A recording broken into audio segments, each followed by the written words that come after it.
Jaws of a Bass. I'm Ronnie Adams. And I'm Jacob Casas. And this is Shark Week. And we're here. We got two special guests today. We got Phil Ortiz and Eddy Millis, owner and founder of the Shark Tank MMA since 1995, the pioneer of MMA.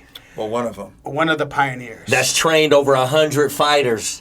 Yeah, probably more. Probably more. Yeah. So tell us about that, Eddy. How did you come up with the name the Shark Tank? I mean, I think we should really talk about how do we even get started. So I used to work loss control at Super Kmart. You know Kmart?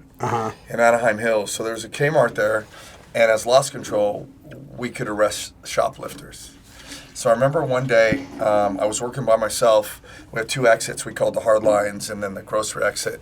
And I had a guy stealing like battery chargers, a bunch of stuff, putting them in his coat. And I didn't have any backup. So I was like, so what I used to do is I used to run out the exit and then come around the front. I put my radio in the shopping cart and wrap it up in like newspapers or the weekly ads from Kmart. And I would see this dude coming out as I was pushing in. You can't stop him till they get out of the store. So next thing you know, he's coming out. I make the stop. He's probably got about $400 to $500. And I think over $500 back then was like grand theft. So I'm like, hey, I need to talk to you for a second. Come here.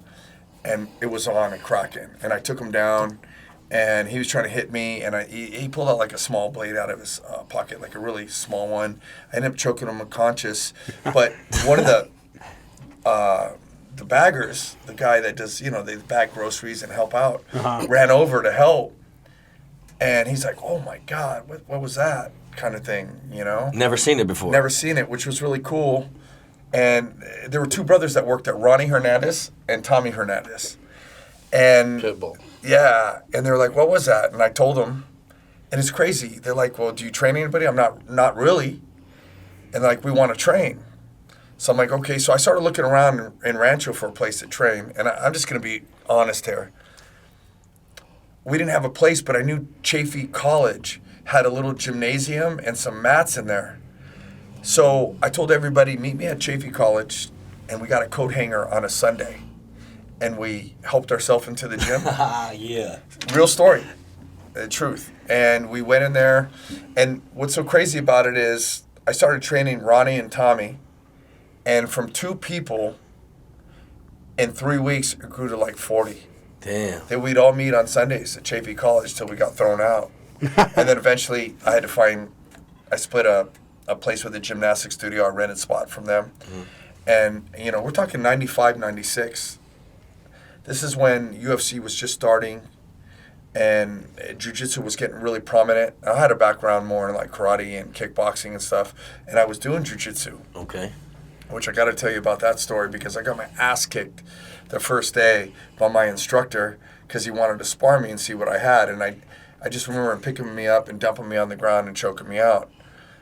But I had a little bit of jiu-jitsu skills, like I went and did a couple privates before that. And any event, that's where it all started, from working at Super Kmart and having Tommy and Ronnie ask me what that was, and then from there.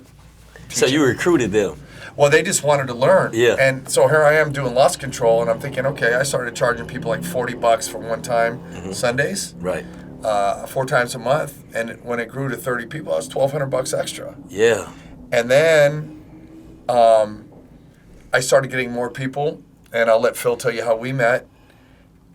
And we were hungry. Like we were the Lewis and Clark of MMA. We're looking for fights. Now remember, it's illegal. Right. So we should talk about, we fought at this club in Riverside back then. It was called Safari Bar. We're like in the 3rd or 4th fight in. Alberto had already fought in one. You remember that? And then the police raided it. Guns drawn. Cops coming in. Illegal fight. And so then we would go to Mexico. And Phil fought in Mexico. And I take the guys down to Mexico. And that's when we really started getting our feet wet. But it was brutal. Because the fighters in Mexico, number one, a lot of them would inject stuff, like painkillers. And the referee of the Mexican Fight League was one of their own.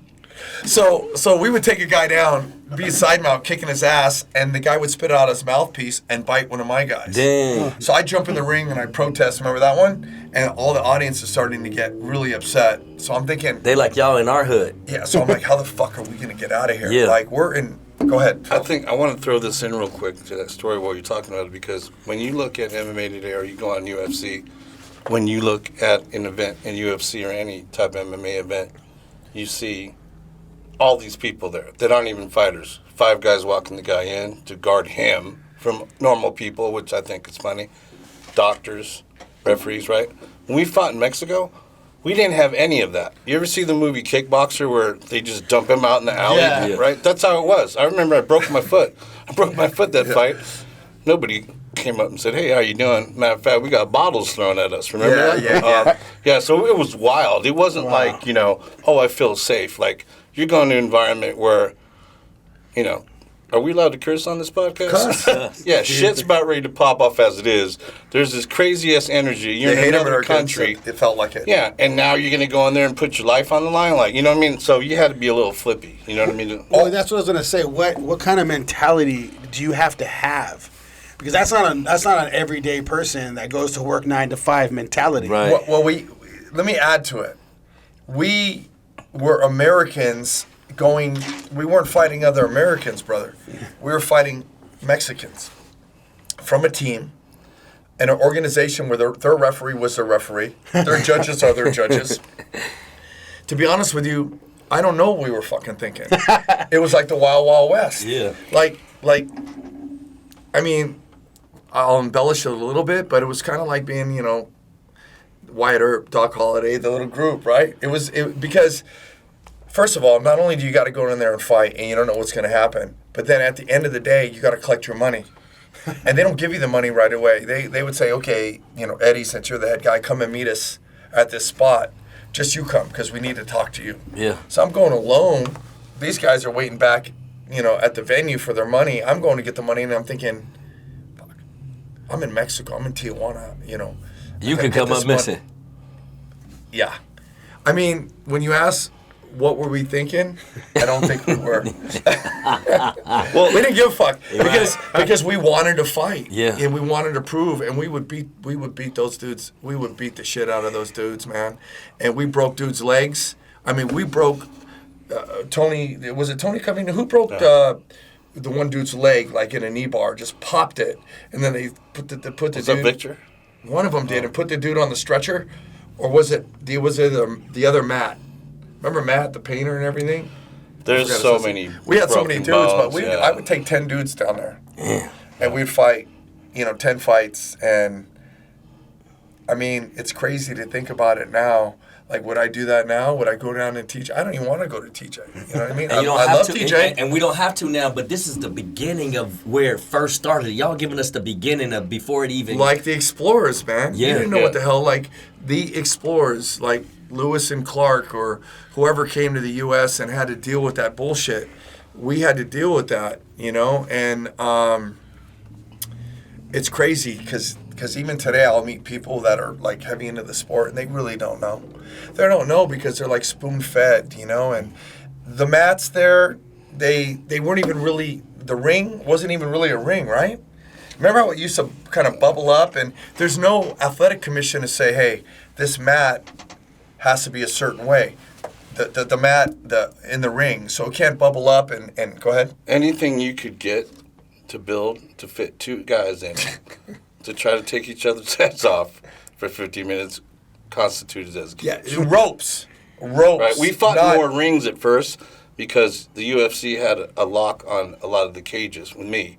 Yeah. You weren't allowed to use the cage because the UFC had a monopoly on it. So we fought in like a lot of rings. Homemade towards cages, the end of my career, I fought in a cages. couple. Yeah. Couldn't be an anything. octagon. I mean, we fought in Eddy woke me up. I used to manage strip clubs, and Eddy woke me up 6 in the morning and come barreling in. And I'm trying to sleep, and he's like, wake up, wake up. What? We got to go fight. Like, we or me? You know what I mean? So we go in the middle of L.A. somewhere at a house, remember? It was inside a house. In the backyard. That was neutral grounds. An empty house that somebody had foreclosed on or whatever. And it was like a 4-bedroom house, and each room had an event. One was just Brazilian Jiu-Jitsu, one was like no-gi, and then another one was like the little cage where I fought Damon Morris. Remember that? The cage was outside. You're right. Right. It was outside in the backyard, and it was raining. And, Remember that? and I didn't have So a guys mouthpiece. I didn't have a mouthpiece, and Eddie said, fight. And I go, oh, here's my way out. Eddie, I don't have a mouthpiece, right? He's like, hold on, I'll be right back. This guy goes to the bathroom, gets some clumped up paper towels and comes up, and he goes, here, put it in your mouth, right? That's and the like mentality. a dumbass, I'm like, These are howlers. That's Yes, what I'm talking that- about. okay. So even to this day, I got a chipped tooth having, it's like, it's like a bad streak, right? Yeah, but you should have had your fucking mouth. So can I say how we met real quick? Yeah, go, So- let's know that. How's Yeah, how you guys met? Real quick, we'll get into some more cool stories. Back in the 90s, best time of my life, I think it was just like, nowadays you go out to a club or whatever, it's cool. Yeah. Back then you'd go to like restaurants and Red Onions, and what they would do is they'd have the restaurant, and then at 9 o'clock they'd shut it down, and just everybody would rush in and party, right? So we'd go to clubs, little hole-in-the-wall clubs where you had to be somebody, you know.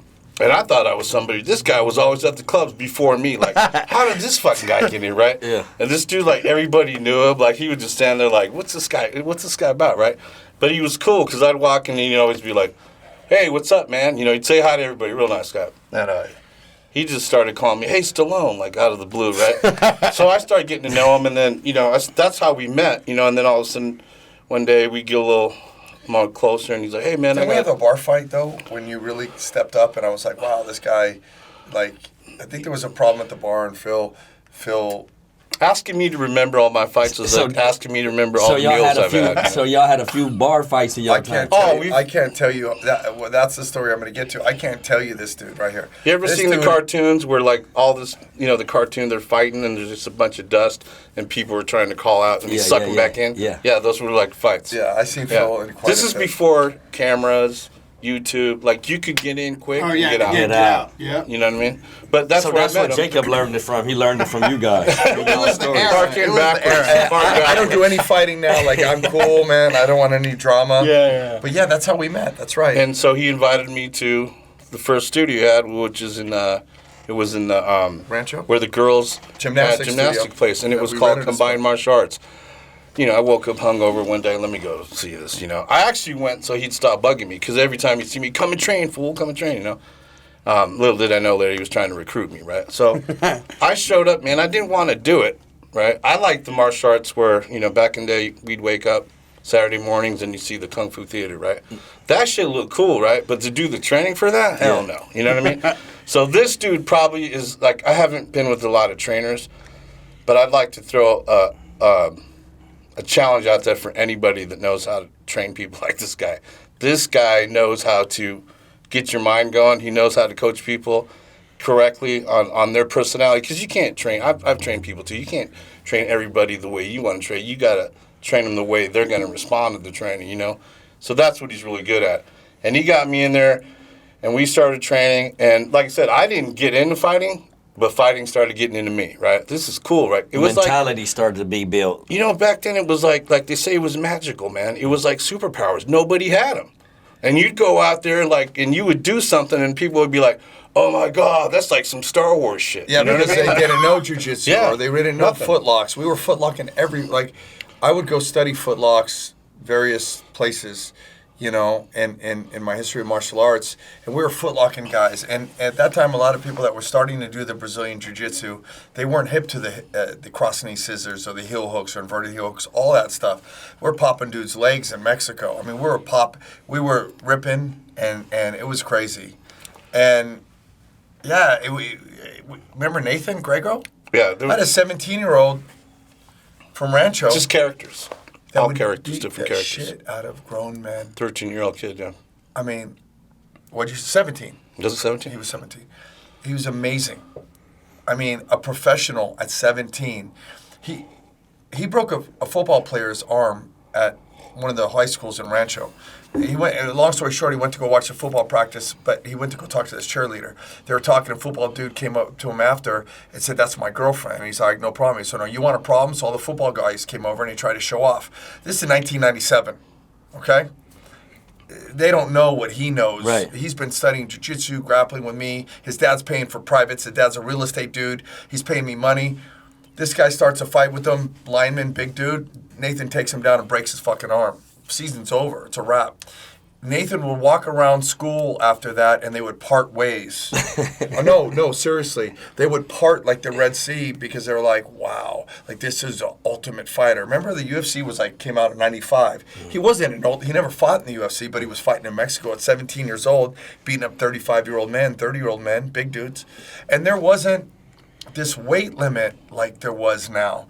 There wasn't, what else? I mean, I think some of the rounds were like 10 minutes long. Well, Anybody can get it at that time, huh? there's You fight certain ways. anybody. There's more than one ways to win a fight now. Back then, you actually had to fight, right? And they didn't have. What I notice about MMA now is they have too much time to rest. So all you have to do is be a great athlete. You don't really even show your skills, right? When we used to fight, there were 15-minute rounds, right? Some rounds Sometimes were 10 minutes. You some had to rounds were fight just 3 straight times 15 in minutes. one night to win the tournament, right? Yeah. So That's you're true talking Holland about shit right there. You had to dig deep, right? So what I liked about fighting is I would have never found out what kind of person I really am, right? You either found out you're a howler or a bad, right? And you only find out that by taking yourself to extreme situations, right? That's right. This guy took me to, I wouldn't been able to tell myself, go do that, Phil. This guy had us going, right? So I think it started off as ego first because, I'm like, I'm not going to be, look like a little bitch. I'm going to go run up that hill 5 times. And I remember here's what I used to hate. We had a relationship with Ken Shamrock because Eddy met him, right? So, we party with Ken, like, Frank, it was crazy. So he would go down and train when we didn't know, and he'd get how they trained over there, right? So I used to hate it when he'd go down there because I'd be like, oh, he's going to come with some crazy-ass torturous technique, right? And he come back one time, and here was the gimmick. Ken had choked out his guys on purpose so that they would know what it felt like when they got out. They wouldn't panic, So here comes Eddy. Hey, everybody's getting choked out this week. I don't know if it was like that, but I will say, I really have a lot of respect for Ken. Yeah. I mean, we go down to Ken's, and Ken and I, we got to work with Really nice guy. with some of the military and some of the Navy guys down there, but that's another story. But the training at Ken Shamrock's was absolutely brutal. Talk about like you how- talk about this gym shit and what we're doing nowadays. Here's the thing, guys. Like, I go to the gym, whatever. I can always draw back on that brutal training. If you've never done it, you don't know what it's like. We used to start off, they would take us in a van, drop us off on the hill, and we'd have to run 1 mile up this fucking hill. And it was either 3 or 5 times, and the last ones in the group would have to do it again. Now remember, 3 1-mile fucking sprints up a hill. The van would pick you up, drop you back off at the bottom. When you come back to the gym, all right, that's your warm-up. 5 5-minute rounds on the jump rope. Not 2, but 5 5-minute rounds. Then you get with your individuals and you shoot double legs and you do drills, hardcore for 3 minutes rounds. Then you do other drills. Then we do technique. I did a lot of the teaching of the technique then because I was starting to get pretty high level in jiu-jitsu with my training with Joe Moreira and Eric Paulson and them, my side training. And then if you were not a pro fight, if you weren't fighting a championship fight, you had to go in the cage and fight 3 separate guys for 5 minutes each. So 5 minutes on, 1 minute off. Fresh guy, 5 minutes on to prepare for a fight. If you were in a championship fight, you had to do 5 rounds. Then we would cool down, do some drills, and leave. This was 2.5 hours, man. And then drive back from San Diego in the car, all locked up like this, body broken, and then come back at night, and I still had to teach. We still had class. So one thing what a lot of people don't know about Eddy, it sets him apart too in those early days, is that nowadays when you look at a fight camp, they got their nutritionist, they got their coach, right? They got a coach for every discipline. Yeah. And they got a manager, right? Eddy's doing all that, and he's fighting, right? Mm-hmm. So that's a lot of freaking work. Anybody that's ever fought, I've fought a few times, and the fight for me wasn't the other guy; it was in my head, right? Exactly. I had to be in a space where I had to have no distractions, which was crazy because I'm managing the strip club, right? I had a lot of distractions. So I'm like, man, so sometimes I needed that extra, so I never thought of that when he was doing that. But when I look back, you're like, wow, dude, that was crazy. We did stupid shit you don't know. Like, I did fight and lose, right? And the fights I lost, anybody can make excuses, right? You lose. But you lose a lot of times because you don't prepare properly. When we went to Hawaii, we didn't know that you can't go surf the day before. You don't really think about that. We're out there surfing and in the waves on a longboard trying to learn to surf because we're in Hawaii. Right. Next day, you're fighting, you're exhausted. Or me having to corner 6 guys and then get out there and try to fight. It just, mentally, it didn't work.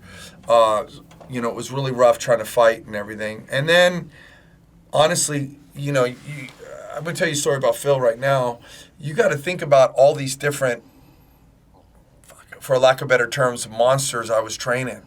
I mean, these guys, to go down and fight here and there, I think one time we had 20 guys in the gym, and they were all hungry, and they all wanted to fight, and they were all, it was crazy. It was like the Wild Wild West. Did everybody come in as howlers for you, or did you have No, mass come there's out? like a weeding process, right? Yeah, like we have dudes that'll come in, like we've had guys that, have you ever trained before? I'm a street fighter. I'm like, right on, brother. All the time. And they Right would bring on. in, they'd come in with their pretty girlfriend and a video camera. Yeah. And the guy would be like, I want to challenge you. I said, me? I said, hold on a minute. Go to one of these guys. And they would beat the piss out of him. The dude never show before up to you the get gym me, again. right? Yeah. Eliminate The the 7K. bass. But I knew, immediately. I want to tell a story about Phil because when I knew Phil was really crazy, I always thought Phil was a little off. But you don't need we're to at a be New that Year's far. Eve party, and I'm with my girl at the time, and it's her family's house, New Year's Eve. And Phil's sitting just like this to my right, and we're here, we're playing cards. And my girl at the time, she's right here, and some guy walks up to her and says, hey, what are you doing? She's like, just enjoying it. Some guy came to the party, I guess a friend of the cousin. And he said, well, why don't we go take a nice walk together? And she's like, well, I'm here with him. That's my guy. And he looked at me, and he don't know. They don't know what we do. And he goes, oh, I don't give a shit. I ain't worried about him. And then Phil says, well, are you worried about me? Takes his glass, we're drinking whiskey, and he bites it and starts chewing on the fucking glass. And blood's coming out of his fucking mouth. No, that's a real story. I tell the story to everybody all the time. Blood's coming out of his mouth. He's chewing on fucking glass. Real howler. And the dude's looking at him like what the fuck? Yeah. And that's probably like I don't recommend that to anybody out there. by in the my way. top 10. That's a young top wolf. 10 That's a stories. That's a young in wolf life. right there. Right. And the top 10 stories in life, this is one of them. Damn. And then subsequently it got a little, like we'd go to Vegas and we were cool. And I mean, we're in a casino one time, we're talking to these girls, and next thing you know, these dudes run up, bump, whatever. Phil says, what? They start getting arguments. So Phil would tell them, he'd pull out these fucking lines from Rambo or other movies. He goes, you want to take it standing up or on the ground? So he'd lay on the ground in the middle of the casino with like 4 or 5 dudes and tell them, hey, I'm going to give you a head start. I said, where do you get this fucking shit? Right. You later. So any event. I think a lot of it was ego though too. But I remember when you talk about like what I liked about it. I didn't like about it at first is that back then I was 220, right? In today's standard heavyweight, that's like a very small, like that's like don't fight at 220, go down to 185, 85 and fight a middleweight, right? Yeah, middleweight. Back then there was no weights, right? So they would, we go to events. There was some a little bit. Kinda, but there was no one. So I was always the heavyweight, right? So and also they would line you up against the wall, no scale. Go, let's see who are the closest in height. Okay, you two guys are gonna fight, right? So I would always be the heavyweight, plus a little taller than the guys fighting, and so I'd always get the big guys, man. The last guy I fought, I think that was my last fight. Justin Lyons, 395 pounds, right? You won them. Yeah, he missed a couple. But you know how he won? I said, listen, I'm fucking tired because you're partying. I don't even get into that, but I seen him pass out a few times, tongue hanging out of his mouth, Cheeto bags all over the place. Just got and I that said, howler listen. down. Yeah. He's like, I really want to fight. Get me this fighter. I said, listen, you lose this fucking fight. You lose this fight. I put the fear of God in him. I said, you lose this fight, you're done. You're off the team. You're out. You're done. It's a wrap. So there's no way to lose. You just can't lose. Right. Figure out a way. Right now, yes. Figure out a way when you're out there. And he won. How'd you win that? Guillotine choke. Guillotine choke. Yeah, fucking But I guillotine. think I like the howler mentality. I don't know if like you could say how many howlers or wolves and sheep are in the world. Like, what's the ratio, right? But I know that what used to motivate me is that I liked. There's a gentleman. I'm not going to promote his podcast, but he has a term saying he says taking people's souls. I don't know if you've heard that term before. Mm-hmm. Yeah. I look at it like I know what he's talking about because I like the look on people's faces when they say, "How is that guy doing that?" Right? And that doesn't have to be in fighting, right? It could be anything in life. Like, and I might talk about what I do now, but I liked I like to be original. And back then, you could do that and look at people, and they'd be doing what you guys say. How did you guys do that? And I liked that feeling. It was like, it was like what's the term? No, for that? but that's the thing. Like Yeah. everybody thinks like for me it was about going and winning fights, and it really wasn't. When I came out of the military, I was changed. I went in the military at 135. I came out at 185, 190. My thing is this: like I feel like in life you're in a bubble, and once you break through that bubble, you get to the next one, and you grow. Humans. They say that trees always seek the sunlight, the branches branch out. Humans, we stop growing a lot of times. I really believed in everybody that came through. I gave my heart and soul. If somebody came up to me and sat there right now and said, "Oh, you did it for the money," bull fucking money. Are you fucking kidding me? I didn't do it for the money. There was no money. I did it because I believed in these guys. I wanted to make these guys and myself better and get to the next level and get through that one bubble and the next one and expand. You're creating a pack. That's really what it comes That's what down it to. Yeah, was. but look, I have a saying, and I said this when I spoke on the leadership conference. I say a lion doesn't look in the mirror and say he wish he was a lion. He already knows. I don't need to fucking get up in the morning and say, "Oh, bro, you're a lion. Be motivated." I'm already motivated. Yeah. You don't have to tell me to go to the gym. You don't have to tell me to run the hill. You don't have to tell me to hit the bag. You don't have to tell me to spar or do this. It's what I do. It's my nature, and I'm not trying to be bravado or boys or bragging or anything, but it's what you do. And the minute you stop and settle on anything you do in life, you stop growing. You get content. I ain't got time to sit around and play fucking video games. For me personally, Yeah. I want the nice things in life, and I think it's really important too that we talk about just like how you can overcome and reset your life. And like this guy, he's been through it. I mean, he won't put too much out there. He'll talk about it, but Phil went from this, right? Actually, that. To this. Boom. I mean, we stopped talking. I didn't know where Phil was. I didn't know if he was alive. And he got into some bad things, but now he counsels people. Well, if you want to talk about that, talk about You it. should Because talk about it, Phil, because- think about it. Like this is what breaks you off from being a Baz. Like you especially a comeback. Right, you Like know, how down hard is spiral, it yeah. for people to come Tell back? them how hard it from was what for they you to are. come back. Tell the truth, because you'll help other people. So it kind of correlates with the attitude that I have. So I've always kind of been a positive guy. I've had things come at me, and I knew like some people will say I give up, top out or whatever. Yeah. And I always come to that crossroad, but something always says, "No, dude, that's not you." Right? I've always felt that in me. Right? That's kind of what I did. And in Shark fighting. Tank built that too. Shark That Tank. mentality? Shark Tank was a catalyst for me finding out more about myself. Mm-hmm. But if I wouldn't have had Shark Tank or someone to push through certain thresholds, right? Because like Eddie was saying, there's levels, right? For me, it's thresholds. Like if I can become complacent, actually for me, being complacent is going backwards, right? I always have to be doing something, right? Because that's how my Always mentality going is. forward. Right. So I got into Shark Tank helped me to give me the tools that what I carried on through a lot of life, which is don't give up. If you lose the war, if you lose the fight, come back another day. You lost the fight, you didn't lose the war type mentality, right? Never giving up. We would never give up. So after being in the strip club for a lot of years and the fight mentality, I mean, we met a lot of people in high places. So I struggled a lot with addiction, and alcoholism, and Well, you got injured, right? Got injured, but went to some dark places, right? Lost some people here and there, and then so I went some dark places, right? Which, if you know anybody that has done that, the only one that can go in there and get you is you, right? Nobody can, I see people that I work with today, they want to get clean and sober so bad. And if I could, touch them and they could do that, I'm not Jesus or nothing, but it doesn't work like that. They got to do the work. So when I got to those places, a lot of it has to do with believing in yourself and being honest with yourself, right? So if I'm following other people and doing what they're doing, I'm not being true to myself. I have to find out, what I need and what I want. And so I did that. I've been in recovery for 4 years now, which is amazing, right? That's like a lifetime for somebody that has to pick up a drink or do drugs, right?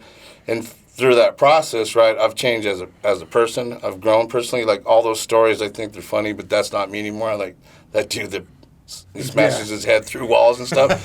But that drive, that same mentality and drive, I just turn it opposite for good things, right? So I use that same mentality and drive to help other people that are struggling with their issues, right? And so I do a lot of Zoom conference calls.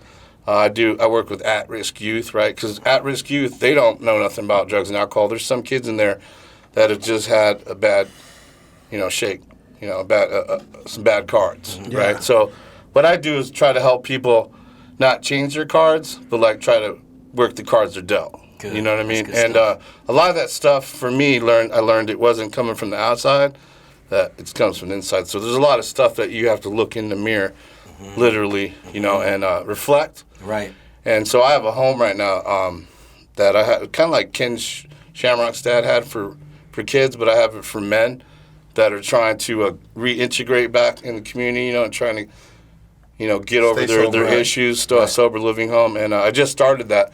It was a venue, a little project I started with a friend of mine. So that's what when you look in the mirror now, what do you see when you look in the mirror now? Because you went on a down spiral at one time, and now you built yourself back up from that mentality that you had from the beginning, and you went down. Now you're coming back up. When you look in the mirror, what do you see now?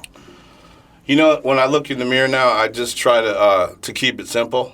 Because I have this thing, which is called an ego, right? So I could look in the mirror, and it might tell me that I'm looking at something better that's not there, right? So that's why I have a couple mentors in my life that tell me what I'm really looking at.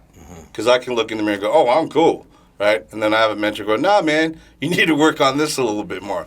Oh, really? Yeah, so I just try to look for humility, man. You got to be. It takes a lot of humility to do what I'm doing, and a lot of people don't give fighters credit. That takes a lot of humility too, man. Definitely. Because you got to listen to a coach that's yelling at you. And but there's because there's so much internet now and ego and televised, and they're all talking shit to each other. That didn't happen. There was none of that back in the day. We're not doing these big press conferences and being all over. You did it because you wanted to test yourself. You wanted to fight. It was a strong brotherhood, pure too, and organic and raw. But won't you say you have to have some ego in life, or some ego in? I look at life like this because I had a crash a couple of years ago. I've always felt I've been surfing in front of a tidal wave, and I've been just keeping right in front of that fucking tidal wave. And I knew one day this is gonna, my dog died, went through a breakup, and bam, I was in a dark spot. But I'm a veteran, and I was able to reach out to veteran services and all of that to get me back up.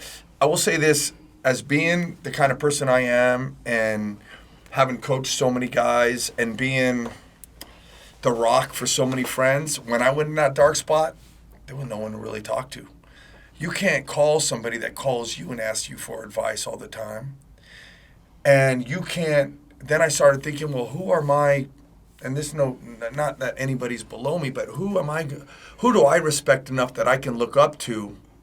But that's real though. Someone at your level. At my level, because I'm not going to listen. I'm not going to listen to you because I know you did all this and that, and you used to have struggled with this and that. So first thing I said, it's okay not to be okay. You got to realize that. And then I started reaching out to some of the people that I know that I got to work and train with, and some of these guys were in the special operations still in the military, and these dudes are still straight killers, and they've been through it all, and they struggled with this and that and this and that, and I got to there was some. It's hard to relate. I always found it for me was hard to relate to people, because and I don't know if it's something twisted in my head, but I don't get it. Like I got out of MMA, and I built $1 million company of something I didn't really even know about. I just had a passion for with my work ethic and outworking everybody. Like I'm an alien. You know what I mean? Right. But going back to the getting yourself right, it was rough because you're talking to people that they can't help you because they really don't know. Eddie, but that's real because it's good to talk about that because there's a lot of people, believe it or not, that can relate. I mean, I'm one of them. I'm an entrepreneur. I have my own business. And when you go through those dark times, who can you turn to? Really nobody. Well, somebody we know very well that you know very well reached out to me. My brother, huh? Yeah. That's right. And that's okay. I've had them all reach out to me. The thing is, like, I want somebody to reach out to too sometimes. Yeah. It's not perfect. Right. It's not like, okay, I'm going to get in this nice car, business is great, this and that. We have our dark places too. But what I started doing was I started watching people that I respect maybe talk, or I would call them up or listen to their podcasts or whatever. And then this is my claim to fame right now as far as what I tell people. All right, I see you at the gym a lot. You're a beast. You work out hard, and I really appreciate that. And I do the same thing. Right. However, if we're going to be Batman physically, we have to be Batman mentally. Definitely. And you know what? None of us work on, I'm not saying us here in the room, but we don't work on our brains. Mm-hmm. So I started coming up with this. So I'm going to be Batman physically, and I'm going to be Batman mentally. What do I need to do? I went to therapy. And then when I didn't care about this one therapist because it felt like, the Army got her for me, the VA, felt like I was on a clock, I reached out to someone else and paid her myself. And then I Googled shit all the time. Every night I was trying to Google, why is this way? How do we reset? How do we fucking become reborn stronger like a fucking phoenix? Mm-hmm. How do we get to that level? And that's something I'm working on right now. I've actually wrote an outline for a book. Because if you think about life, my outline is kind of like things your father told you and you wish you listened, mm-hmm. and things you wish your father told you that you never knew. A fucking guideline for men. It could help women too, but we don't have enough of that mentorship.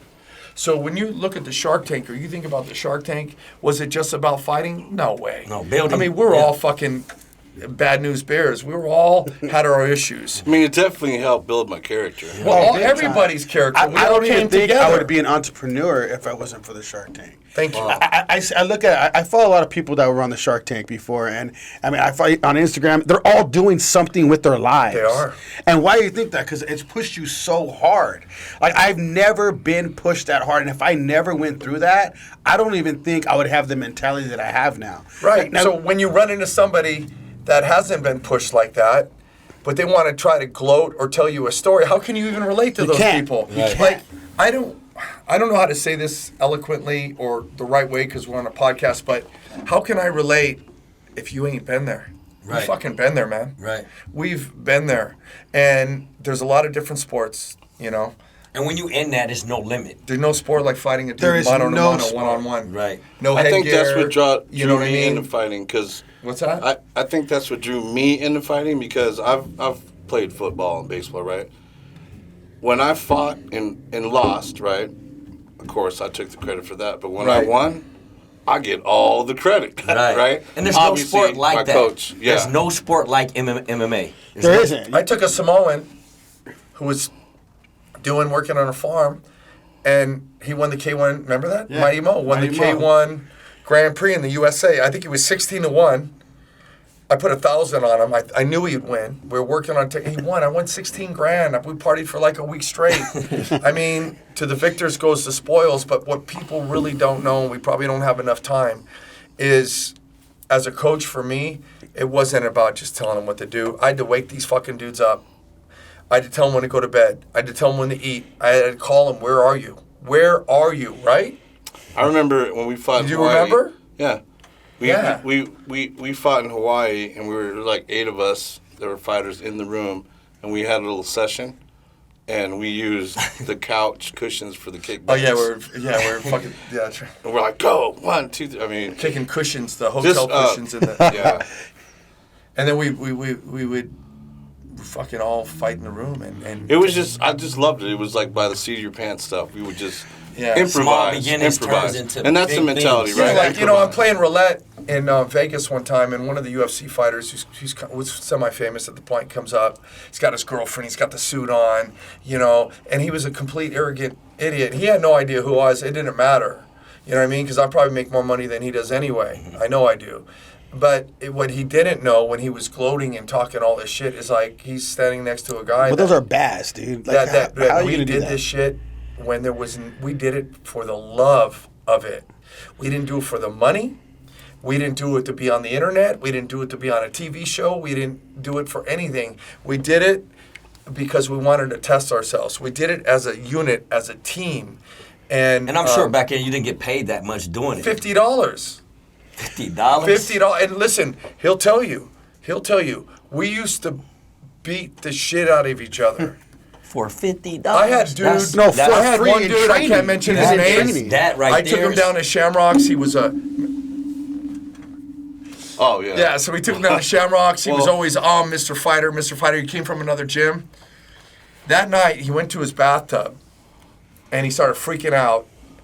He called 911. He drove himself naked to the hospital and passed out in the front of the emergency place. Said he had multiple facial fractures. He's kind of dramatic, but I guess he was dehydrated. He did have a broken face, but this was a dude before he came to our gym that would go fight a couple fights against nobodies, have this big old belt, call himself a world champion, but he didn't pay his fucking dues. You know when the hardest fight is? It's not the ring. It's in the fucking gym. It's training. truth, Training. yeah. Listen, the fights in the ring, that's nothing. And it goes by so quick, and you guys have put In the in gym? hours already in in the the gym. gym. That's what ages you, not the fight itself. It's the Listen, training for ask the him how fight. many times he's fucking went to sleep, or how many times he's been footlocked, or the whole reason I have 2 believe, replaced hips. if I can say this, the whole reason he got onto his addiction was from painkillers from injuries. Yeah. Like we footlock Phil, or we all have injuries,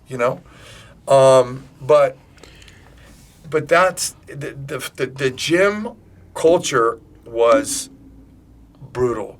So if you think about like gyms and special forces type in the military, our gym was like that. I mean, we were training at the highest level. We would sprint from Foothill all the way to the top of Haven. We'd carry people. We'd carry sandbags. We did it all. I'd like to say something real quick too that you don't see today. When we got a fight, there was maybe 4 promoters in the whole world, much less right. And Eddy knew them all. Yeah. So I think there was Monty Cox and T.J. Thompson, right? Yeah. And so it would be like this. That's how I got Okay. the Severn fight. I was training, ring. Yeah, what's up? Hey Phil, you want to fight tomorrow? Dan Severn. Fought Dan yeah. Severn Just from like UFC that, at right? 1 day notice. You didn't know who, and that was lucky. One them day calling notice? You up. Yeah. So I mean, when we showed up. We flew up to Utah. Yeah. And So he we said, "What showed do I up. do?" The headliner was on there with him, and then so we came up, and the headliner picture with Severn had canceled. So as we come in, they're like, "Who you guys?" Like, "We're the main event." They're like, "No, you're not. That guy's the main event." Like, "No, he bitched out. I'm here, right?" Remember they didn't want to let us in. Yeah. Okay, we'll go home. But no, you'd get a fight on a phone call. You didn't know what this guy looked like. You didn't know what his skills were. You had to wait 3 months. You got to see him when you showed up for the fight. Yeah. You know what I mean? And Yeah. and so it was crazy. So nowadays you get to see the guy. You know when he eats. I mean, Right. what he likes chicken They or weigh fucking in. steak. You know what I mean? Yeah. It's funny. Well, I remember even because I would go to work all beat up, right? My face would be all beat Right. up and everything. Me and my brother worked at the same place. Right. So we trained together, then we'd go to work together. And we'd walk in and people would be like, what happened to you guys, man? Like that was like the MMA days when we were doing the MMA or kickboxing, whatever it was, right? We'd go in, just our black eyes, busted lips, whatever. And they're like, why are you guys doing this to yourself? Like, why are you guys even doing this? And we're like, we love it. Like, you don't understand how it made you feel. Like the training and going as hard as you can, pushing yourself to a limit that you didn't even know you had. And having to go further because Eddy made you go further on that limit. And you loved it. Like, dang, I didn't even know I can go that far. Right. I didn't even know I can push that hard. I remember I don't know how many times he tried to kick me out the gym. Get out of here. If you're not going to do it right, get the hell out of my gym. And I would just ignore him and keep going and keep trying to do it. And then he would just leave me alone and walk away to another He knew person. how to press my buttons. So you know, a lot of vomiting. Oh, my God. I used to tell people I had a bucket of vomit. boss, a little Chinese guy, right? Why you do that? You crazy. You don't make no money, right? And I'd be like, because not a lot of people can, John. Well, I said the thing. Yeah. Not a lot of people can, right? Right. That's what I like about it. Like, we do, you get to do things, and it doesn't have to be fighting. And it's never been do like something that. no one else wants to do. That's my motto. Yeah. It's do done. something no one else wants to do. Well, I mean, even going in there, me and my brother, like, we were young, you'd have that pit in your stomach. Because there was times I remember, like, for a month straight, all we were doing was sparring. I see. For me, it's like when I hear this nowadays, I'm like, wow, was I that? But it was great because that made you. It was I was on autopilot, And nowadays I still teach, but he had this look too. nothing Remember like the look? that. But he had to think about it back then. I feel like back then it was the right thing. Now real. they couldn't even last. No. I mean, they couldn't even last nowadays. I feel like I needed that real, like you're building warriors. You're not building little. They don't make them like anymore. No, they don't. If we did it like that, you'd have like the police show Suing. up. What's going Oh, on for here? sure. We heard Right. some yelling. You know what I mean? For sure. And that's another topic. Like we talk about wolves over. Yeah. How's Like, over I bad? can't tell you how many so-called badasses showed up in our gym. Oh, I'm this, I'm this, I'm that. And It was like a TV show, man. we I would love have it. guys that would come in and pay for a year and get 2 or 3 shirts and show up to one class and never show up again and walk around town with the Shark Tank shirt on. I can count like 5 guys in my hands. And they just wanted, I train at the Shark Tank. I mean, it was crazy. He had some for a nice long shirts time. too. Yeah, I remember. he did. He had the best located at logo. right now? He Where had you the best located at? logo. Yeah. Did you ever get this one? Lions Den had this one. I bought one. I was proud to train at the Lions Den, right? Like, fucking, you don't even know, right? You got to almost die to train there. And we'd have a shirt that said, I survived the Lions Den. Remember that shirt? Yeah. Did you ever get one? I survived Did the I? Shark When I Tank. got a blue I went instructor into shirt. deep waters at the Shark I Tank. still have my Shark Tank shirt, the old school logo one. But I Yeah, can it was never, good art, bring good that art. back. Like even now when I teach, it's hard. We good lay art. kick each other, but it's more like okay, I just love martial we just have a arts. good time, Yeah. But it goes with the time. There's no need to create this anymore. We're not in the wild west of MMA like we were back then. Back then, I wanted to go as hard as we can, do what I learned in the military, do all that stuff to create the best fighters, the toughest dudes I can in the shortest amount of time so we can go out there as this sport is growing and fight. I mean, we were fighting every weekend. Yeah. There would be a show in San Pedro on a Wednesday night, cage combat. Then there'd be a show, neutral grounds, on a Saturday. Then there'd be some show out, King of the Cage, when they were starting, or any of these other shows. And we were doing them all. These guys were fighting like crazy. I mean, we went to events. I remember the one event we went to, and Chuck Liddell walked right in front of me. And at that time, I didn't know who Chuck Liddell was, but everybody know he has a mohawk, right? And to this day, he's the same hairstyle. And I remember seeing him, and then like 2 weeks later, he was on the UFC, and I'm like, oh, we know this guy. So it's all like, I remember Tap out guys, Yeah. Yeah. amazing. Those guys. We knew Charles. I want to Remember say, God, Awesome Charles, dude. man, I love you in Yeah. heaven. God Rest in peace. Rest in peace. What an amazing dude, Yeah, what a Dan. good All dude. the tap out dudes that would support the fighters. Then that company made it. To see the tap out guys be in a van, giving out free shirts, making nothing, to becoming multimillionaires. And sadly, Charles lost his life at the height of that, in a car accident. Wonderful human being. I had a great relationship. But the relationship was so good because we were there at the beginning. Mm-hmm. To be there at the beginning is unlike anything else. You can never take that away from me. You can say, all right, Eddie's lost fights, or, Eddie this, or, he's got this. But you can never take away that, I was doing stuff that you will never do, ever. We were. Again, I use Mexico, but I don't talk about, like, TJ would call me one day and he had 5 fighters drop out. because I need 5 fighters in Texas. So we rented a van. I called these guys up. There wasn't like, hey, you guys want to fight Saturday? They're like, no. I said, we're fighting Saturday. Right. On a Thursday. Rent the van, 12-hour drive to El Paso in the van. Got Danny Fowl playing guitar. We're singing bullshit songs, smacking each other in the head. You know, this doing stupid shit. Going there, and we fought and won 5 out of 6 fights. Yeah, it was just like crashing a party. It's like, want to go to a party? And then we went over to Mexico and party. So what kind of challenges did you had to overcome? Like, can you tell us about some of the challenges you had to overcome? Like personal? Just personal in your field and career, or just any challenges? Personalities? I think the hardest, dealing with people. I think the hardest challenges were for me was I felt like a babysitter. Always. I mean, I could get into individual stories. Like I had one very big champion fighter. I had to bullshit him and tell him that the organization was sending spies to the gym to watch if he was training. If you're not training, they're going to cancel your contract. Dang. I had to, That's good. That's a good one. That's good. That's a good one. Yeah. Oh, I had to. No, but you got to think quickly. Yeah. So I think that was the biggest challenges for me personally. I wish to God that I wasn't fighting and trying to train people at the same time. And then it's a brutal business, you know, because you see even today fighters jump from one gym to another gym. Loyalty is a big issue. And to give so much of you, you know, it's funny because for a long time I never got that thank you. And now every couple of weeks a different person reaches out and you changed my life. You changed my life. This guy reached out to me after I haven't talked to him in a while. He said, hey, you mind if we talk and everything? And it was great. He's like, hey, I owe a lot to you. And that for me is great. I don't necessarily need it because I kept moving forward. It keeps you going, though. It keeps me going. I think my biggest challenges are, for me personally, as a human being, is I was always too quick to say, you know what, fuck you. If I'm with a girl and there was 1 or 2 problems, I'm out. I ain't got time for this shit. I'm getting another one. I never took the time to really talk and work it out and give it that extra chance. Give it 100% to make something work. I was like, all right, it's that way. I don't need you in my life. I'm gone. Too quick to walk away. And now I find out, now I've learned, that you really need to talk to somebody and hear what they have to say. You hear what they have to say, and you work it out, and you come to it. Getting along is very easy. You just got to let your ego go, you know?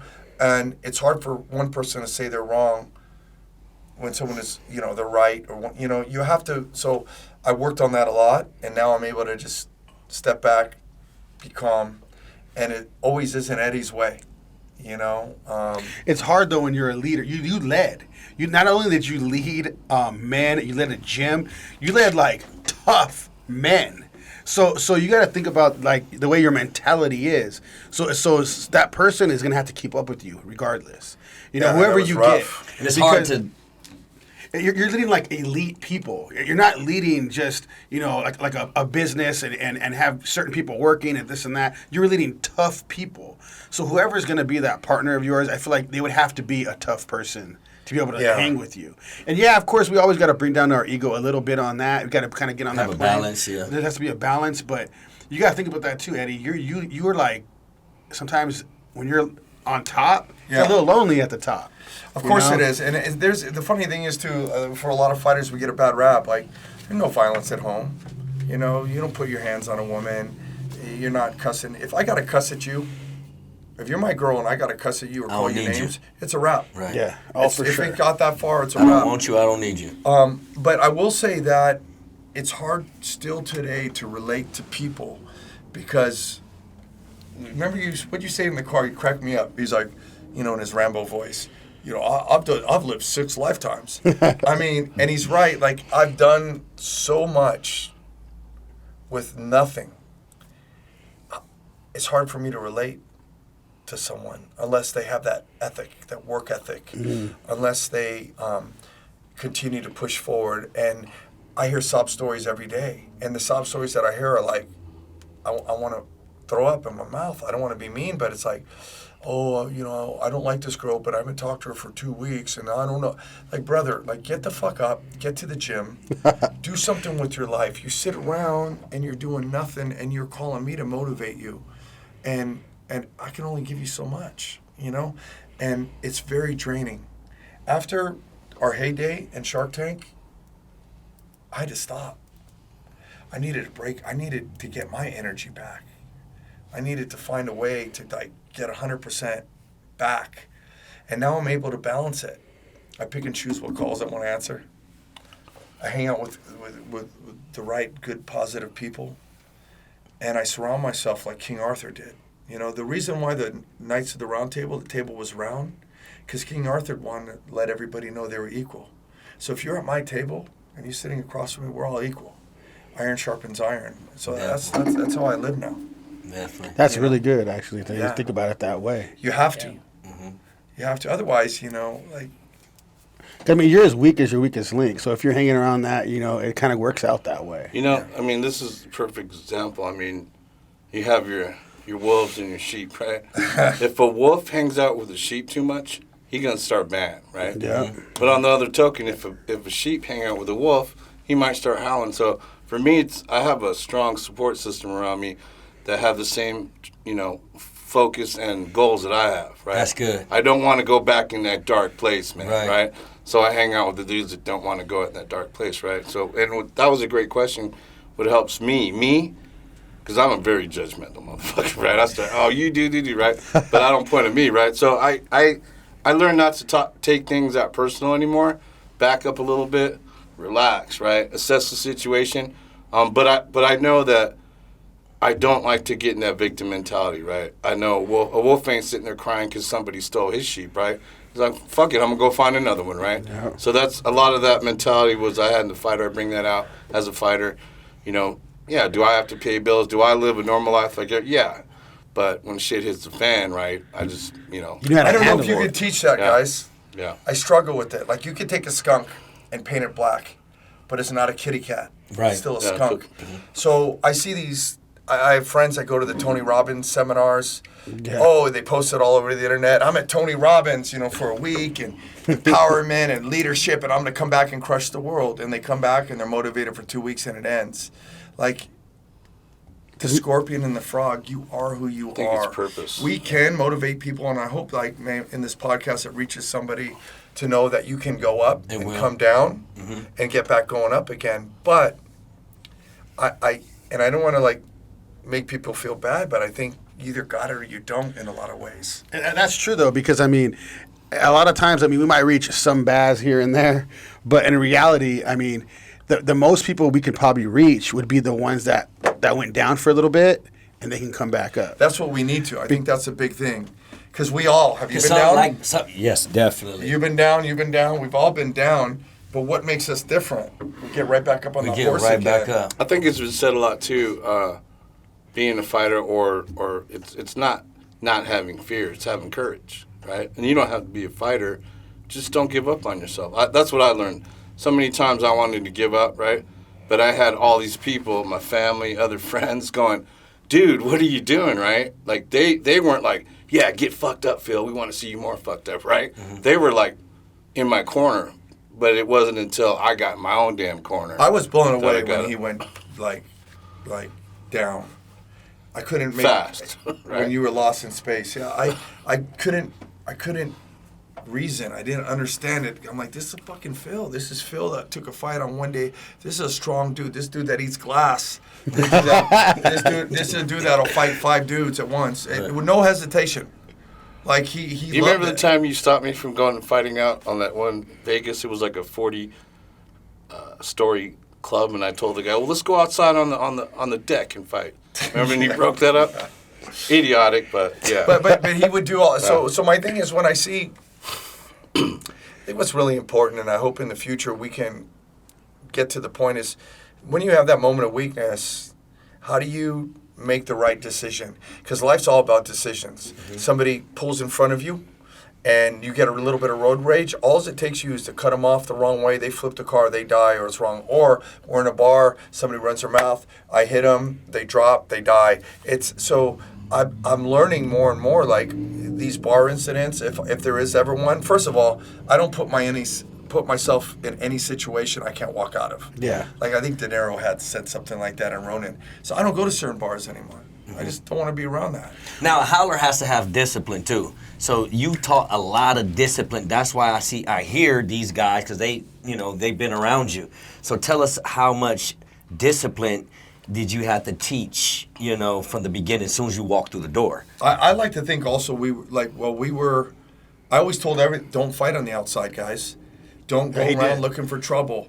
Like, if trouble finds you and everything, then there were other teams, I don't want to mention any names, I don't want to give them any credit. I know which ones. Yeah, but they run around and have their This is shirts like on. the real We got hit up by them too. Yeah, our they generation. would be, in clubs, I'm a fighter or whatever. I'm this. We didn't do that, man. We let our talking be done in the ring. So we were never, when I talk about Phil, like getting into fights or whatever, I've never seen Phil start a fight. On the way over here, Phil wanted to pull over and help a handicapped guy that was stuck in his wheelchair in the middle of the street with this lady.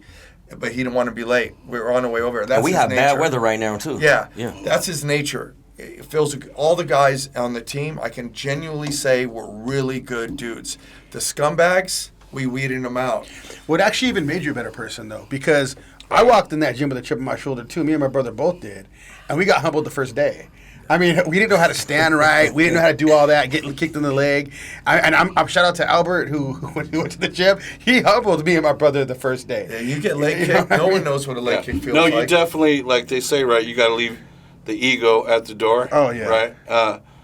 How we say it in Brazilian Jiu-Jitsu, the more you sweat on the mat, the less you bleed outside, right? So, yeah, ego, there's nothing wrong with having an ego. No, it's confidence I just have to know when, not to turn the volume on. You know what I'm Exactly. Like, I see Ken get a lot of heat, Shamrock. But I haven't seen a real documentary about that guy, about how inspiring he was and how good of a dude. They talk about he looked up to him. He like lost he was a to guy. Tito. Who gives a fuck if he lost to Tito? You guys are the pioneers. I mean, how hard is it to be a pioneer? I mean, you guys created this sport. You built it. Yeah. And from people were scratch. watching y'all, yeah. So how can you say like, oh, forget them, forget that? It doesn't make any sense because it wouldn't even be built without you guys. Yeah, and I mean, you got guys that were fighting an extreme challenge with Monty Cox that are pioneers. So you got a group of a few hundred people. They're doing it in 95, 96, 97.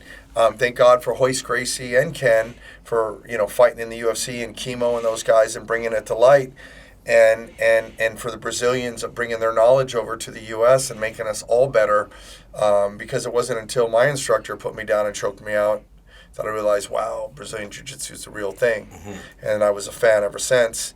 But again, it takes a certain person, and our attrition rate. You'd come to join the Shark Tank. I had to make money, but I didn't want to at all jeopardize or weaken or dilute the training. So if I was Mr. Good, cool dude, making everybody feel good, I would have 400 students in a month. But we had an attrition rate of about 2 would last out of 10. It was kind of like, when you see the SEALs hit the bell. That made me feel good when you saw someone leave like, fuck you, I'm still here. I actually liked that in a way because I'd be like, these guys ain't lasting. Right. And you kind of think, dang, man, like they got no heart. Yeah. 2 out of 10. I mean? And they do it like this. See you guys tomorrow. Yeah, they would come back. They would act like they're coming back. But those baths were the guys, like if I ever wrote a book, the guys that were the baths were the guys that came in and acted like they were the hardest. Right. Or the and wear the more guys shirts. like that were doing, I don't want to say this because I don't want to be, but there were guys that were doing professions where they thought they were badasses, and they come in and get kicked in the face and have a little tiny scratch and be like, it was crazy to me. This is for real. Yeah. So the attrition rate was 2 out of 10 would make it, if that. 2 out of 10, 1 out of 10. I think that's a good point too, because I remember learning. This is what I learned fighting. I wasn't fearless. I just knew where to put it. Yeah, At a certain that's the time, greatest right? way to say that. Yes. Because I wouldn't even know how to put that. You put that perfectly. Yeah. Perfectly. Right. Because Say it you again. walk in that place. You walk in that place with a pit in your stomach. Right. But at the same time, you were excited. Right. But you're like, oh man, this is gonna hurt. Right. But I'm gonna have fun right now. You know what I But mean? he talks about blood sport. I mean, the first time we were in Mexico, it's packed. And you're in a cockfighting arena with a makeshift ring. And you don't know what's going on. You don't know what's going to happen. I mean, they talk about CT now. You were allowed to kick someone when they're laying on the ground and stomp them in Traumatic the brain head. injury, yeah, CTE. Yeah, it was. Matter of fact, they called it no holds bar. Yeah, no holds It bar. was called NHB, right? Yeah, no, it wasn't from called no holds bar to MMA. cage fighting, then MMA. Yeah. Well, I mean, we talked about this here before. I mean, part of a man is being courageous, and where does courageous come from? It comes from fear. So I mean, you have to, in order to be courageous, you have to have some fear in you. It's not the absence of fear; it's moving through Yeah. the fear. It's crazy Exactly. because I have a I love to bring this up because this is a side topic. But I was with my ex in New York, and we were walking, and she told me, she's like, I really feel safe walking with you. And I said, well, why? She goes, well, my ex-boyfriend, we were walking one day, and two guys howled out of the car and they slowed down, and they said something like, hey, you better F her, because we would, and he didn't do anything. And then she told me, I know you would do something. I didn't answer. I said, I just shook my head, right? But the truth of the matter is I probably wouldn't have done anything because I'm not stupid. Right. Like, I'm not going to go up against a gun or two dudes in a car who I don't know what's going on. Now, if it's my back against the wall or we're mano to mano here, I gotta probably defend would have. myself, yeah. But it's called being a just smart fighter. You're a but smart fighter. I'm smart, right? But the fact that she said that, it did make me feel good. And she felt, trusted. She felt it. She felt protect. What happened? Oh, sorry. trusted that she you were felt protected. protected, and I mean, I think that's a good thing, right? Eddie, I feel like a lot of people that train the Shark Tank got that because we get it all the time too. I get it Yeah. all the time from females. I think it's how you carry yourself, and the Shark Tank has a lot to do with that. Right. Obviously, we wouldn't be in the Shark Tank if we didn't have that already in us. But if you lasted in there, it made you better. Or You know? maybe you didn't know you had it for a lot of them. Yeah. A lot of guys didn't know how badass they were. And then you don't know your limitation. We still don't know our limitations right now. I mean, I do, I think, to a certain degree. But what is the human mind Man's gonna capable know his of? limitations. When did you notice that he was a badass? Phil was a badass. Well, I told you after I ate the glass. 'Cause I never said, I never said no to a fight. Right. Or honestly, I mean, never said no to I a love fight. Phil, and we'll probably get into this talk on the way home. But when Phil first started, man, I mean, we beat him up, right? Yeah. We beat That was Phil part of up. the process, We man. beat Phil up daily. You know, not just one of us. He'd go with another or whatever. Because a lot of people you said would 'Cause he's leave a after big 1 or dude. 2 Oh, yeah. days. He's a big dude, and he looks mean. And it was nice to put, to test him, to put the shin on his head, and all that. But Was he talking shit as if you had to put him in his place? I at was one a time? human pincushion. yeah, Me and my No, brother were you know- too for a while. Oh yeah, you came in as a big guy, and they're like, Yeah, I was like, You know, I came fuck in, and Mark. I think they probably thought we were gonna because Jamie looked at us like that too, like, oh, everybody comes in here, but these people aren't gonna last. Yeah. And so I'd be in there, and I'm like, man, I'm not stopping this. Like, my legs are getting kicked out, so I'm like getting so mad. Yeah, put Give him me in more, more. Place give me him more. more. and I went out with everybody, Uh-huh. and I never just sat back there with my thumbs in my thing, right? Yeah. In all the videos, I'm always out there sparring. I'm doing it with everybody. Oh yeah, he was out there. I was too, always and all out that, fighting too. all these dudes. But I'll tell you something I learned. And I learned this from Remy Bojanski. He's from Holland. He's a 2-time or 3-time K1 world champion. And when Remy went to his gym, he was getting his ass kicked daily. He told me this story. And then he said there was an amateur champion in him that from the gym he comes from, and he was sparring with him. He started beating him. Then the next thing you know, and 6 months later, he started beating one of the pros. Then the next thing you know, he started handing it to all the pros. And next thing you know, he's the world champion. Because he went to a gym, and he stayed in it, and through attrition, he came like a diamond. Yep. Fucking through the pressure and getting hit. And so, in a sense, this guy, he's not really a diamond, but...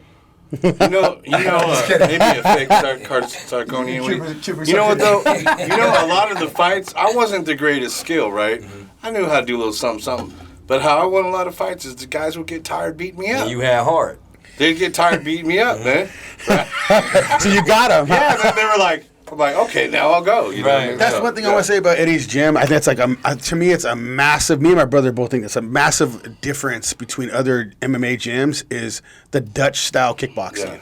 So everybody else teaches more Muay Thai, and I think the Dutch style is so much better. I mean, I love it. I love Dutch It style is, kickboxing. but it's a way that we present it. Like Exactly. even when I went to Thailand 3 weeks ago, I was leg kicking a couple of the Thai instructors still, and they're like, wow. Because not all the Thai gyms leg kick or feel a leg kick like that. I think that the way I learned and the way it is, and some people will say, oh, they got to do more movement, they got to do this. That's not my style. My style is stand in front of you, let's bang it out, let's see what you got. You hit me with this, I'm going to hit you with something twice as hard. You kick me, my kick's going to be way more devastating, right? Yeah. And we're mano to mano.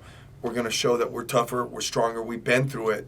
What we did in the gym is easier compared to this fight. What are you going to do to me that I haven't got done from my other 12, 15, 20 sparring partners? I think the cool thing is we learned technique, and because I was the manager, so I got to hire all the bouncers. So it was all Shark Tank at the clubs, right? All three of them.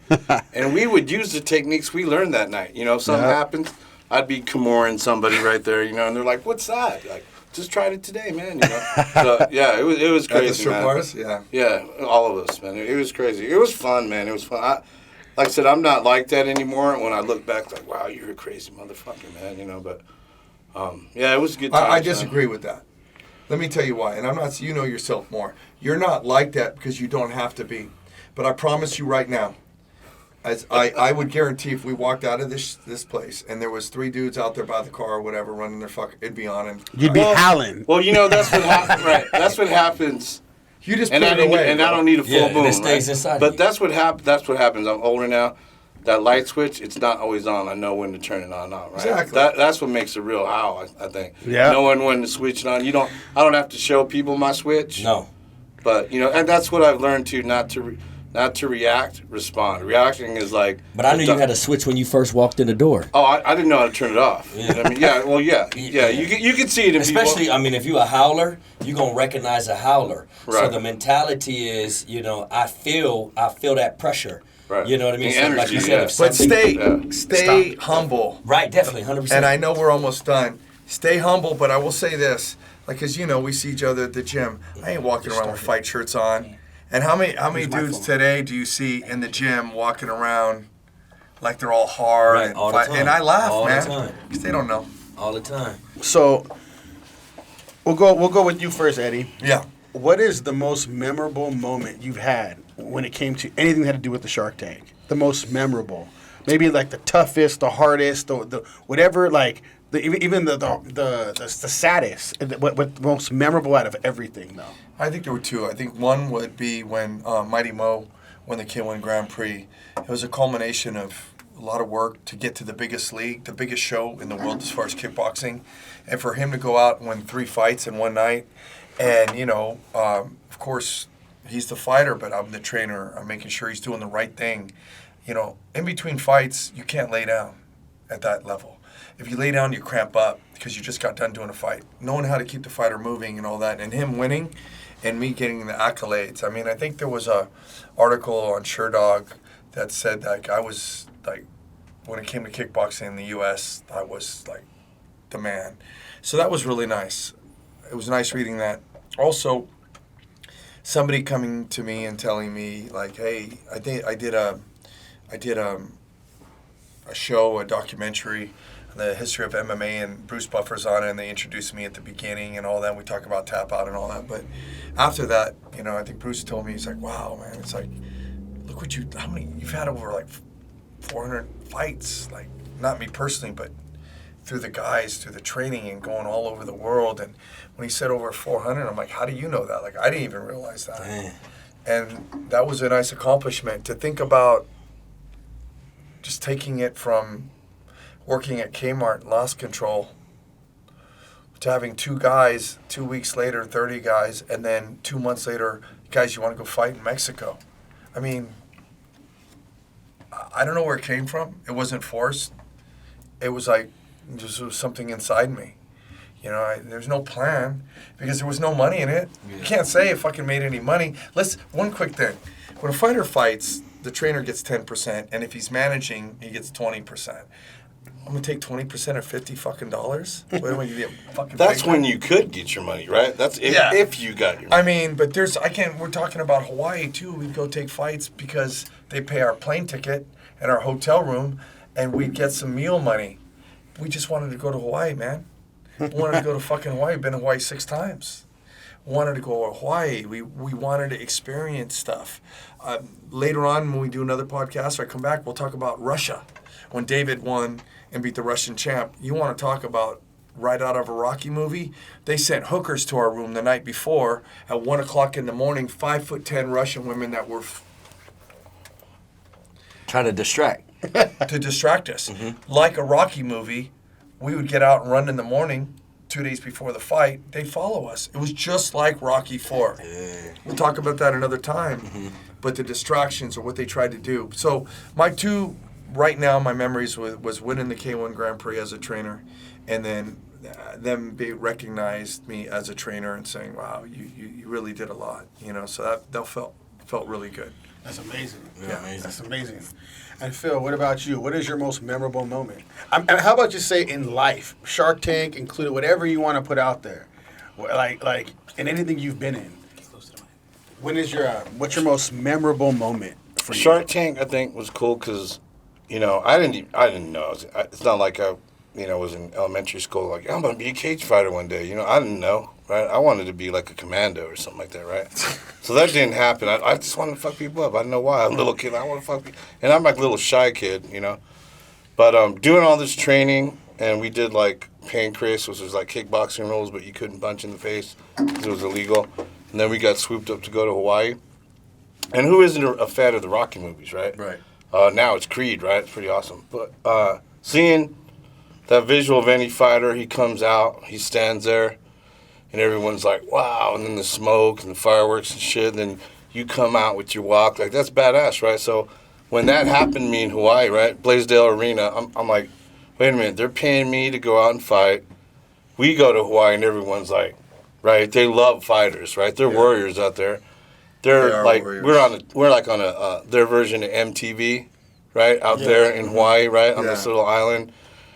All this like notoriety and prestige. Radio interviews. Radio interviews, and then a press conference, and it was crazy. And then walking into the fight with the robe, and then going on the cage with like, how many people were there? Like 10,000 people? Yeah.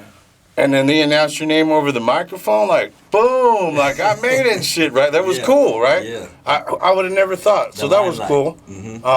As far as life, I'd probably have to say today. I live on a day-to-day basis, man, and I'm really grateful that I get to do stuff like this. Like, I should be, 6 feet under right now. I was headed that way, I think from the day I got clean and sober to this day, being able to give back and help other people, not fucking go the way I was going, that comes on a daily basis. Like today I get to go home, had a good day, got to do some cool stuff on the podcast, and I go to bed clean and sober, and then, pray that I can do that again tomorrow, So that's me living in the moment. Like, that's not me of self. I learned all this shit by authors and going to meetings and shit, but this shit works. So that helps me just to stay... at the end of the day, we're just all trying to stay sane, man. Yeah. We're trying to stay sane, and we got families that we got to get back to at the end of the night. Definitely. Or jobs, and so that, just being able to do simple things like this. I enjoy stuff like this. I don't need to be at the top of, Mount Everest and shit like that. I get my adrenaline a different way now. So. Before it was buying cups, glasses. Staying in the cups, right? Yeah. I don't even think they make glass now, right? I'd have to import it or something. It's all because of you. It's all what you did. Right? I told him coming in our bathroom, like, I'm still exploring my mentality of always moving forward.